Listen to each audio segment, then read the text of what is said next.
Bonjour et bienvenue dans cette vidéo. On va voir ensemble comment lancer une campagne sur Google Shopping, sur Google Ads en 2025. Donc je vais vous montrer toutes les étapes pour créer votre campagne, bien la structurer pour faire en sorte de maximiser vos résultats.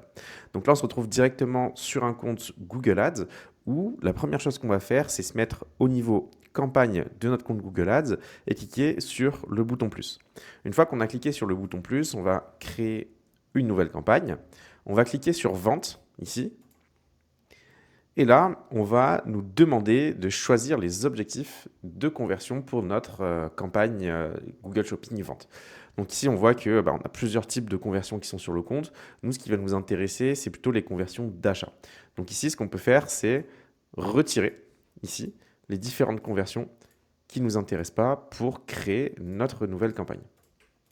Donc là, ce que je vais faire au fur et à mesure, je les supprime. Je vais garder tous les objectifs d'achat qui vont constituer ma campagne et mes objectifs de conversion et je vais cliquer sur continuer.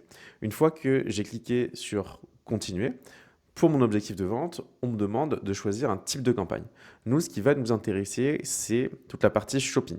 Alors, petite parenthèse ici, on peut lancer et être référencé avec nos produits sur le shopping avec des campagnes shopping, mais on peut aussi l'être sur des campagnes Performance Max. Ce qui se passe, c'est que sur Performance Max, on peut ajouter donc, un flux Merchant Center qui va nous permettre de diffuser tous nos produits sur ce type de campagne-là, mais ça ne va pas uniquement les diffuser sur la partie shopping de Google, mais ça peut aussi les diffuser sur du YouTube, du Gmail et autres. Donc nous, ce qui va nous intéresser plutôt, c'est de faire uniquement du shopping aujourd'hui. Donc on va cliquer sur ce type de campagne-là. Et ici, ce que va vous demander Google maintenant, ce qui va être hyper important, c'est de sélectionner un compte Merchant Center. Le compte Merchant Center, c'est donc un site internet qui fait partie de la suite Google et qui vous permet de connecter votre boutique à Google pour y remonter votre flux produit. Donc c'est là-bas que vous allez pouvoir définir vos livraisons, ajouter vos images, vos descriptions de produits, vraiment tout ce qui va constituer votre flux de produit et qu'on va pouvoir ensuite connecter à Google Ads. Donc on connecte le Google Merchant Center au Google Ads pour bien remonter tout le flux produit de votre boutique. Donc là, on va pouvoir le sélectionner. Une fois qu'on a fait ça, Google nous redemande est-ce qu'on veut choisir une campagne Performance Max ou est-ce qu'on veut une campagne Shopping Standard. Pourquoi Google nous force et nous pousse à choisir du Performance Max? Parce que ils ont plus d'inventaire. C'est-à-dire, comme je vous ai dit, ils peuvent vous mettre en display sur du Gmail, sur du Discover, sur du YouTube, vraiment un petit peu de partout. Et ils ont des emplacements qui sont beaucoup moins demandés, qui sont moins qualitatifs, dont moins de personnes veulent aller dessus. Et c'est pour ça qu'ils veulent vous pousser à dépenser d'argent là-bas, parce qu'au global, eux, comme ça leur permet de gagner plus d'argent, de faire plus de chiffre d'affaires. Mais nous, ce qui nous intéresse, c'est la campagne shopping standard pour vraiment diffuser les produits de votre e-commerce sur la partie shopping du moteur de recherche de Google. Donc, on va choisir les campagnes shopping standard et on va continuer. Donc une fois qu'on a fait ça, on va pouvoir rentrer dans les paramétrages de la campagne shopping. Donc ici, je vous conseille de mettre un nom de campagne qui va vous permettre de bien restituer ce que vous faites.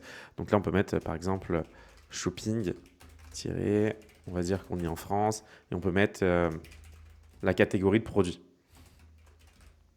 Donc là, je vais mettre test. Si on clique sur les options avancées, donc là, on peut choisir différentes options sur le filtre d'inventaire pour promouvoir en fonction par exemple de produits qu'il y a en magasin ou pas, mettre des options d'URL si on veut diffuser en fonction de certains URL. Donc ça, on peut laisser comme c'est pour l'instant. Et nous, ce qui va nous intéresser, c'est le type de stratégie d'enchère qu'on va vouloir lancer. Donc ici, c'est un passage sur lequel je veux attirer votre attention parce que c'est hyper important pour bien lancer la campagne et éviter d'aller tout droit dans le mur. Donc ici, on va vous proposer soit de l'enchère en CPC manuel, soit du maximiser les clics, soit du ROS cible. Moi, ce que je vous conseille, c'est que si vous avez un compte sur lequel vous avez beaucoup de données, beaucoup d'apprentissage sur le ROS de vos différents produits, vous pouvez travailler en ROS cible et dire, par exemple, que vous voulez 300% de ROS sur votre campagne. Ce qui veut dire que pour chaque euro investi, vous allez demander de générer 3 euros de chiffre d'affaires. C'est ce que veut dire le 300%. Si vous commencez, en revanche, je vous conseille d'utiliser les enchères manuelles ou du maximiser les clics avec un CPC max pour éviter en fait de perdre l'algorithme. Parce qu'en fait, si vous lui demandez d'aller chercher 300% de ROS, mais qu'il n'a aucune idée de ce qu'il est capable de faire, il va partir dans tous les sens, il va pas réussir à bien se calibrer, et finalement, vous allez perdre plus de temps et plus d'argent que si vous passez d'abord par une stratégie qui est peut-être un peu plus simple au départ, mais qui va vous permettre après de transitionner, une fois que vous avez un peu plus de données, sur du ROS cible. Donc moi, c'est ce que je vous conseille de faire. Donc ça va dépendre, la limite d'enchère, que ce soit en maximiser les clics ou en enchère manuelle, du coût par clic moyen de vos produits. Donc si c'est 10 euros et que vous mettez 2 euros comme moi ici, bon, potentiellement, vous n'allez pas beaucoup vous afficher, vous n'allez pas avoir d'impression, parce que vous dites à Google que moi, je suis prêt à payer que 2 euros maximum, alors qu'en moyenne, les concurrents payent 10 euros, donc il va plutôt les favoriser eux, les privilégier eux pour la diffusion. Là, vous pouvez définir votre budget. Alors ça, c'est un petit débat qu'il y a quand moi, je partage les budgets à investir minimum sur les différentes campagnes. Bien sûr, il n'y a pas de minimum, c'est-à-dire que vous pouvez mettre 1 euro par jour si vous le voulez. En revanche, si vous voulez commencer à avoir de la donnée, pouvoir analyser, pouvoir optimiser, vous êtes sérieux à propos de votre campagne shopping, que vous voulez la garder dans le temps et pas juste la lancer pour 2 semaines, je vous recommande fortement de mettre au minimum 20 à 30 euros par jour, ce qui vous permettra d'avoir une diffusion correcte sur la journée de vos différents produits, de récolter de la donnée pour pouvoir optimiser votre campagne. Donc je vois des gens, des fois sur LinkedIn ou sur Twitter, enfin, différentes plateformes, ils disent ok, mais on peut lancer un produit avec 50 ou 100 euros, ça suffit pour savoir si ça marche ou ça marche pas. Peut-être, si on génère des centaines de clics sur le produit, on a peut-être assez de données pour que ça soit statistiquement représentatif et qu'on comprenne ce qui fonctionne ou ce qui ne fonctionne pas. Mais moi, d'expérience, ça fait plus de 7 ans que je fais du Google Ads. De ce que je vois, c'est que les clics ils coûtent de plus en plus cher et que investir seulement 50 euros pour un produit pour savoir si ça fonctionne ou si ça ne fonctionne pas, c'est pas assez. Parce que vous allez avoir peut-être 30, 50 clics, c'est pas représentatif pour savoir si les gens ils vont acheter ou pas, surtout si vous vendez des produits qui sont assez chers, où les gens ils ont besoin de temps de réflexion, ils ont besoin de gagner en maturité, de comparer, de se renseigner, de lire des avis, puis de revenir ensuite. Donc ça, c'est voilà, un retour d'expérience que je vous donne. Je vous conseille de mettre 20 à 30 euros minimum sur le budget pour laisser une phase d'apprentissage d'au moins 1 ou 2 semaines où on ne touche pas trop à la campagne, on va la laisser s'optimiser. Et après, on va pouvoir regarder plus en profondeur les données, les produits, commencer à en exclure, en intégrer plus, modifier les stratégies d'enchère par la suite pour aller optimiser la campagne. Donc là, vous pouvez choisir la priorité de la campagne. Donc si vous avez plusieurs campagnes, vous pouvez choisir le niveau de priorité. Je prends un exemple, vous avez 3 campagnes shopping différentes qui ciblent différentes catégories de produits, mais vous avez parfois des produits qui sont dans 2 campagnes, les mêmes produits dans 2 campagnes. Dans ce cas-là, vous pouvez dire quelle campagne a la priorité sur l'autre pour diffuser le produit en question. Donc ça, c'est ce qui se passe. Là, Google va vous demander ensuite où est-ce que vous voulez vous diffuser. Donc nous, ce qui nous intéresse sur la campagne shopping, c'est de diffuser sur le moteur de recherche Google. Donc ça, c'est de base. Par contre, là, ce que Google veut vous faire faire, c'est de laisser les partenaires de recherche inclus. Qu'est-ce que c'est que les partenaires de recherche? C'est tous les sites internet qui vont utiliser le moteur et la technologie, le moteur de recherche Google derrière pour leur réseau de recherche. Donc ça peut être Orange, ça peut être Quant par exemple, le moteur de recherche. Donc il y en a plein des comme ça. Et souvent, il y en a aussi qu'on ne connaît pas, mais qui ne sont pas du tout quali, qui vous envoient du trafic de mauvaise qualité et sur lequel Google va vous envoyer un petit peu parce que personne ne veut y aller et c'est de l'argent facile pour eux. Donc ça, on veut éviter au départ. Nous, on veut rester sur Google. Au niveau des appareils, on laisse comme c'est. Ici, vous pouvez choisir où est-ce que vous voulez diffuser. En général, ça va être la France. Vous pouvez choisir d'autres pays aussi si vous livrez ailleurs. Et ici, je vous conseille de cliquer sur l'option de ciblage géographique parce que, vous voyez, de base, ce que fait encore Google dans son objectif de gagner toujours plus d'argent, c'est qu'il va cibler toutes les personnes ici qui ont une présence en France, donc qui habitent par exemple à Paris, mais aussi qui peuvent avoir un intérêt pour la France et qui ne sont pas forcément résidents et qui n'habitent pas forcément en France. Mais bon, c'est pas forcément ce qui vous intéresse, surtout si vous faites de la livraison, c'est pas le mieux. Donc là, on va cliquer sur la présence. On veut cibler uniquement les personnes qui habitent en France. Sur la date de début, date de fin, vous pouvez définir quand est-ce que vous voulez faire tourner vos campagnes. Moi, ce que je vous conseille, quand vous faites des campagnes shopping, c'est de les laisser tourner tout le temps derrière, parce que sinon vous allez modifier un peu l'algorithme, son comportement et perdre du coup tout votre apprentissage.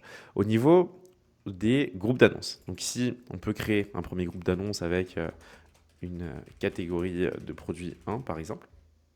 Et donc là, maintenant, on va créer notre campagne. Ici, je me retrouve donc dans ma campagne qui a été créée. On voit ici, hein, shopping-france-produit test. Et maintenant, je suis, on voit à gauche, au niveau des groupes d'annonces. Donc, qu'est-ce qui se passe ici? Qu'est-ce qu'on peut faire?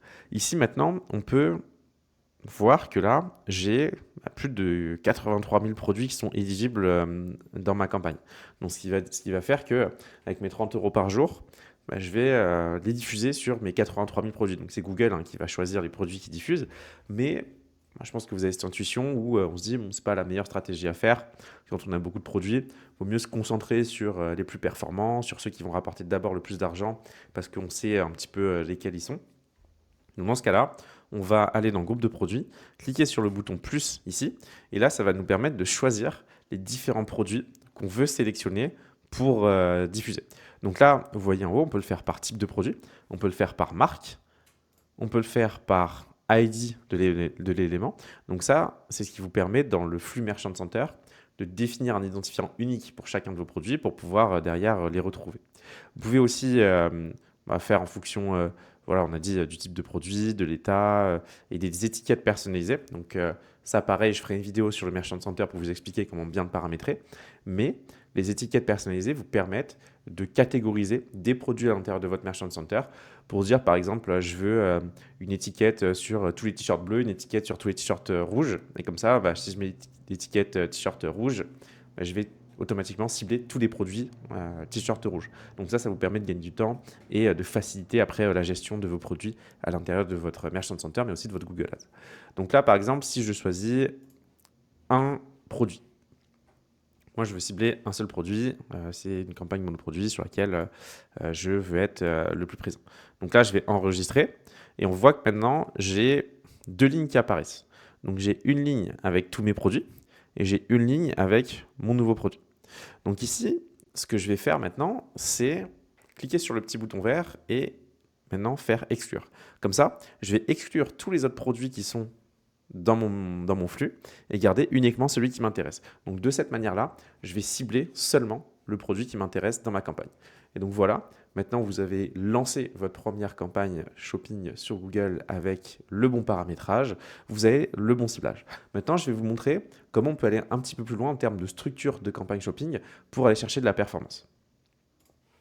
Donc ici, je vous ai préparé un petit tableau qui vous permet de comprendre les différents cas d'usage qu'on peut utiliser sur la structuration des campagnes shopping. Parce que évidemment, là, je vous l'ai montré avec un seul produit, mais potentiellement, vous, ce qui vous intéresse, c'est de faire du déstockage, de pousser plus certains produits qui se vendent très bien, de vendre aussi d'autres produits parce que vous avez des enjeux avec des partenaires, des fournisseurs où il faut que vous vendiez un volume minimum par mois pour garder votre partenariat. Il peut y avoir plein de raisons sur lesquelles ça peut être intéressant de regarder la structure de campagne que je vais vous partager.